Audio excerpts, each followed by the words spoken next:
Welcome. You are listening to Girls Who Rise, a storytelling podcast for girls.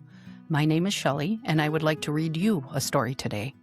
This podcast is made for girls just like you, girls who love imagination, courage, and kind hearts. Today we are beginning a very special story, Anne of Green Gables. Anne is a girl with bright red hair, a big imagination, and a wonderful way of noticing the things around her. She believes in friendship, courage, and is learning how to trust herself even when things feel hard. So join me. Find a cozy spot, take a gentle breath, and let Anne's story begin. Anne of Green Gables by L.M. Montgomery. Before we begin, I am going to tell you something important about the story you're about to hear. Anne of Green Gables was written a long time ago, and the world was a little different then. The language was sometimes longer, and the sentences wandered, just like Anne's thoughts often do. In this version, the story has been abridged. That means it has been gently trimmed, so it flows more easily when read out loud, while keeping the heart, the imagination, and the spirit of Anne exactly as L.M. Montgomery intended. You'll still hear rich descriptions, big feelings, and Anne's wonderful way of seeing the world. Nothing important has been taken away, only what might slow the story or make it harder to follow today. This is still Anne's story. And now, let's begin. Chapter 1. Mrs. Rachel Lynde is surprised. Mrs. Rachel Lynde lived just where the Avonlea main road dipped down into a little hollow, fringed with alders and ladies' eardrops, and crossed by a brook that had its beginning far back in the woods of the old Cuthbert place.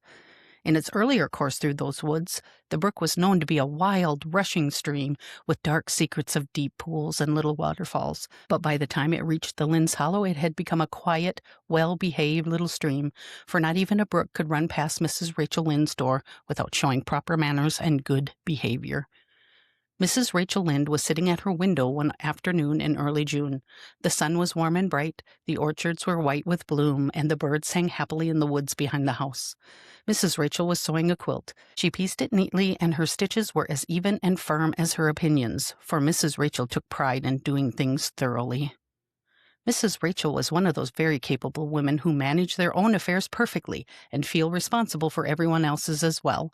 She was a notable housekeeper. Her work was always finished and always done well. She organized the sewing circle, helped manage the Sunday school, and was the strongest support of the Church Aid Society and Foreign Missions Group. Mrs. Rachel believed it was her duty to keep a sharp eye on everything that went on in Avonlea, and she had a special talent for noticing things other people preferred not to notice. Indeed, Mrs. Rachel considered herself a very useful person, and Avonlea would not have run nearly as smoothly without her. She was sitting there sewing when she noticed Matthew Cuthbert driving past her house in his small carriage. Now, Matthew Cuthbert was a shy, quiet man who lived at Green Gables with his sister, Marilla. He usually never passed by Mrs. Rachel's door without stopping for a friendly word, and he had never been known to drive by without stopping at all. But this time, he drove straight on, sitting very stiff and upright, staring straight ahead, as if the road itself required his full attention. "Well, well," said Mrs. Rachel to herself, "that's something unusual for Matthew Cuthbert." She put her quilt aside, Mrs. Rachel never left anything unfinished, and went to the door. Matthew Cuthbert was going to Bright River. Now, Bright River was not a place Matthew visited without a good reason. Mrs. Rachel knew this perfectly well. She also knew that Matthew disliked crowds, disliked small talk, and disliked unnecessary errands. So why was he going to Bright River? Mrs. Rachel thought the matter over carefully. Had there been trouble at Green Gables? Had Marilla suddenly fallen ill? Had something gone wrong with the animals? Had there been some unexpected business matter? None of these ideas satisfied her. Mrs. Rachel did not like unanswered questions. She stood at the door until the carriage disappeared around the curve of the road, then returned to her chair, though she did not pick up her sewing again right away. Her mind stayed busy, turning the matter over and over, examining every possibility with care. That evening, Mrs. Rachel put on her best apron and set out for Green Gables. She was not a woman who delayed things once her mind was made up, and she intended to find out exactly what Matthew Cuthbert was doing. Marilla Cuthbert was in the kitchen at Green Gables, getting supper ready, when Mrs. Rachel came in without knocking, as was her habit with close neighbors. Marilla looked up from her work, her lips tightening just a little. "Good evening, Rachel," she said calmly. "It's a fine evening, isn't it?" "Fair enough," said Mrs. Rachel, sitting down without waiting to be asked. "I saw Matthew drive past this afternoon, and he never stopped. I knew something must be going on." Marilla set her knife down carefully. "Yes," she said. "Matthew went to Bright River." "To Bright River?" said Mrs. Rachel quickly. "What for?" "To bring a boy home from the orphanage," said Marilla shortly. Mrs. Rachel's face showed complete surprise. "A boy? From the orphanage? Well, I always said that you and Matthew were a little unusual, but I never thought you'd go and do a thing like that." Marilla's cheeks blushed. "We've been thinking about it for a long time," she said. "Matthew's getting older, and we need help on the farm. A boy would be useful." "You don't know what you're bringing into your house," said Mrs. Rachel seriously. "Children from orphanages aren't like other children. You never know what sort of temper or habits they'll have." "We've made our decision," said Marilla firmly, "and I'd appreciate it if you didn't judge before you see." "Well," said Mrs. Rachel, standing up and smoothing out her apron, "I hope it turns out all right. But remember what I say. You'll regret it." She left Green Gables convinced that she had finally discovered the reason for Matthew Cuthbert's mysterious trip, and quite certain that Avonlea was about to have something new to talk about. Chapter 2. Matthew Cuthbert is Surprised. Matthew Cuthbert hurried softly over the long platform at Bright River Station, feeling more awkward with every step he took. He disliked being there at all. He disliked stations, crowds, and the sound of voices calling out directions. Worst of all, he disliked having to speak to strangers, especially when he was unsure of what he ought to say. The train had already gone. The station was quiet now, with only the warmth of the late afternoon sun resting on the boards and the faint smell of smoke drifting away along the track. Matthew glanced around nervously, hoping, though he hardly knew what he hoped for, that someone else might take charge of the situation. At the far end of the platform sat a child. She was sitting on a bench near the door of the station, very straight and still, with her hands folded neatly in her lap. She did not look like a child who expected to be noticed, but she looked very much like one who was waiting. She was about 11 years old, dressed in a very plain, neat little dress of faded blue, which had clearly been washed and mended many times. On her head was a brown sailor hat, worn and soft, from beneath which fell 2 thick braids of bright red hair. Her face was small and pale, much freckled. Her mouth was large, and so were her eyes, which seemed to change color with her thoughts, sometimes green, sometimes gray, and always very expressive. Matthew stopped short when he saw her. There was no one else. He swallowed, took off his hat, and walked toward her with his usual shy hesitation. "I suppose you are the boy from the asylum?" he said awkwardly. "I'm not a boy," said the child promptly, lifting her chin just a little. "I'm a girl."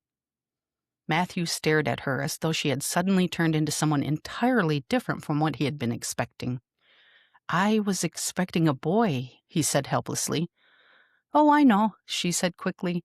"Mrs. Spencer told me so, but I suppose it couldn't be helped, and anyway, I think girls are much nicer than boys, don't you?"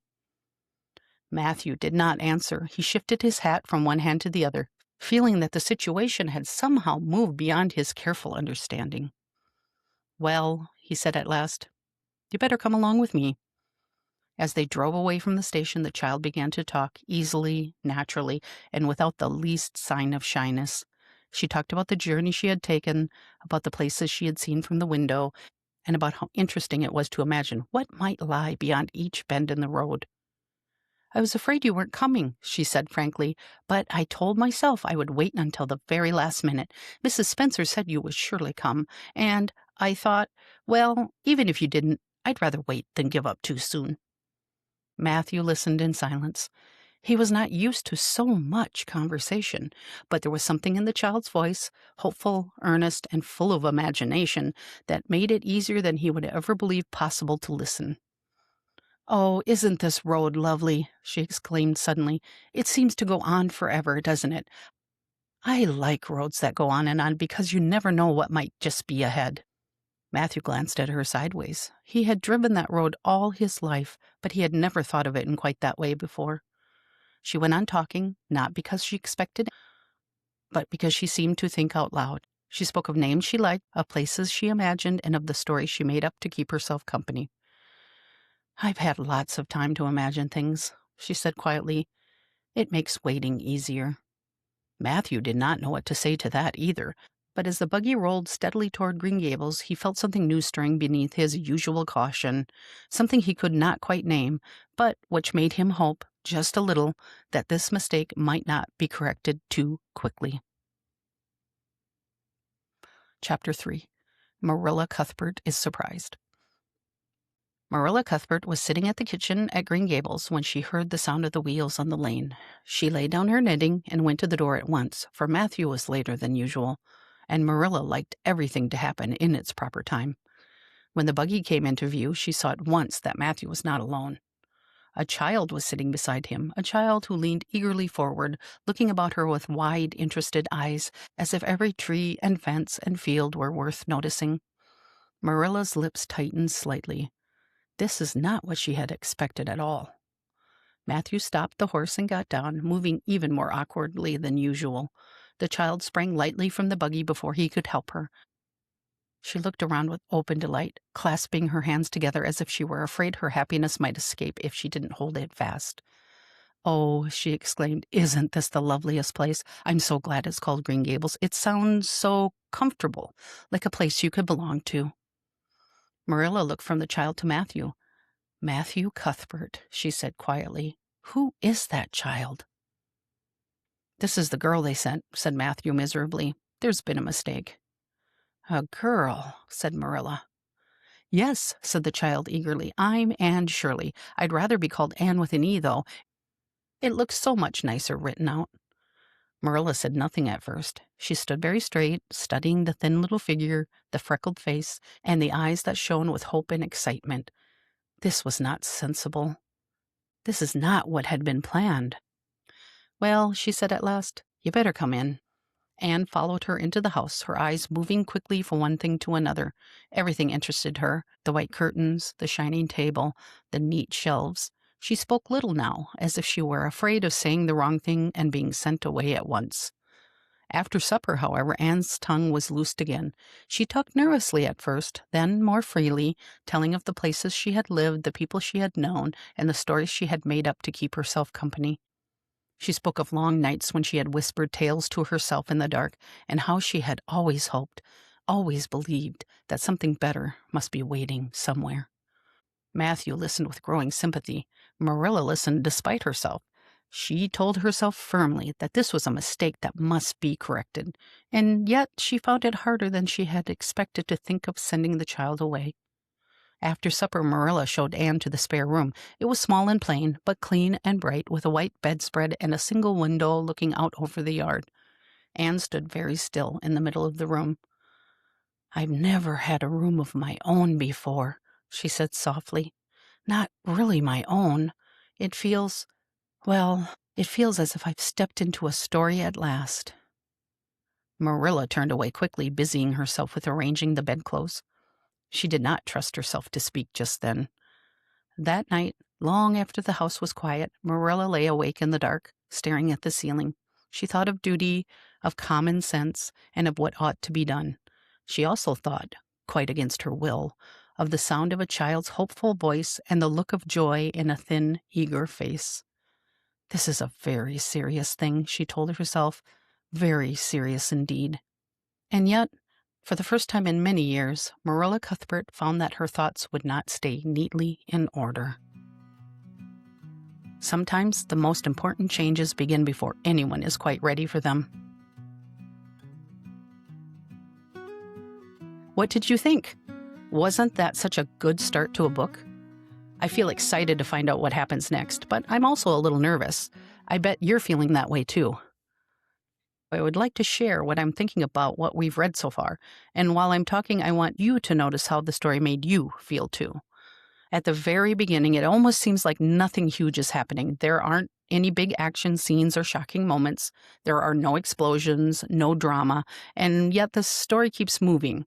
We see simple things. There's the river, quiet on the surface, but always flowing underneath, like a leaf that's caught in a current and being taken downstream. Then there's Mrs. Rachel sitting and sewing, and suddenly she gets up to look out the door. She sees Matthew and right away is wondering where he might be going. We think she's minding her own business, but later in the story, we find out that that's not true. Then the train is pulling away from the station, and Anne is sitting there all alone, waiting. And after that, she's riding toward Green Gables on a wagon, and she's looking around her, taking everything in, hoping, wondering, and trying not to hope too much. And as we continue listening, I realize that no one is getting what they're expecting. Matthew expects one thing and gets something completely different. Marilla expects to stay sensible and yet already feels her heart getting involved. And Anne expects almost nothing, but she's hoping anyway. And that feeling of wanting to belong but afraid of hoping too much, that's a real feeling. And I love how everyone shows care so differently. Anne talks and dreams and spills everything she's thinking. Matthew stays quiet, but he listens, and that matters. And Marilla worries, which doesn't look like love at first, but you can already tell it is. Isn't it amazing, really, how the biggest changes start so small? A ride down a road, a simple room, a door opening. I think this is my favorite kind of story, the kind where you can feel something beginning even before anyone is ready for it. Then we meet Anne more closely. She's sitting at the train station all by herself, waiting, hoping, but also worried that no one is coming for her. And we know that because we heard from the narrator that the last train had left and the sun was already setting. So odds are there's no one else around. She is all alone. And that would be terrifying, right? Yet we start cheering for her right away, even though we barely know her. Why do you think that is? I think it's because she didn't choose this situation. She might be left there alone, and she has no idea what's going to happen next. And that kind of not knowing can really feel overwhelming. Then someone does come for her, but it's still awkward. This person is basically a stranger, and we don't know who he is. Then Anne finds out she wasn't even who he was expecting. She was supposed to be someone else. How do you think that made her feel? I think she felt left out, like she didn't belong, and like she wasn't wanted. I know I've felt that way before, that feeling of wondering, do I fit in here? Did I mess something up? Maybe I should be extra careful so I don't make things worse. I bet you've felt that way too. Most of us have. Anne is definitely feeling all of this very deeply. And here's what I find so amazing about her. She doesn't cry. She doesn't fall apart. She doesn't yell. She doesn't shut down. Instead, she climbs into the buggy and starts talking a lot. Nervous talking, hopeful talking, dreamy talking. She is noticing ordinary things, things you and I might take for granted, and turning them into something beautiful. And she's imagining lovely endings. I think she's doing that because she's scared, but she's also hopeful. She doesn't know where this ride is taking her, but she chooses to imagine that it might lead somewhere safe, somewhere kind, somewhere good.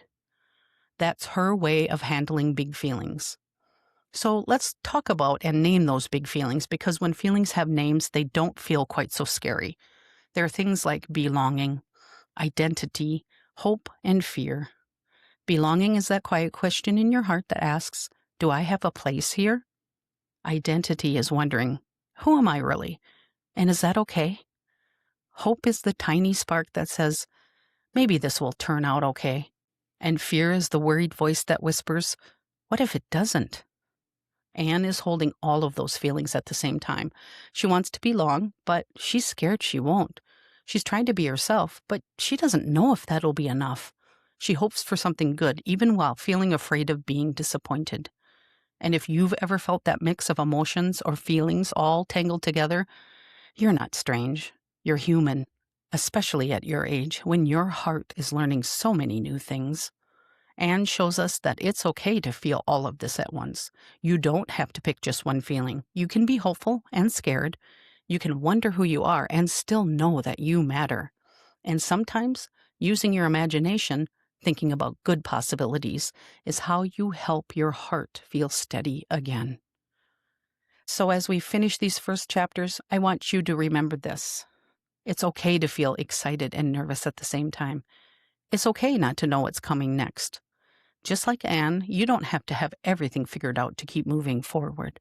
Sometimes all you need is a little hope, a little imagination, and the courage to stay open. Thank you for listening. I had such a good time. I do have something special for you to download if you'd like. It's called Anne's Imagination Companion. It's a printable guide you can use while you listen, or you can use it after the episode so you can draw, reflect, or let the story come alive in your own way. Until next time, be gentle with your heart.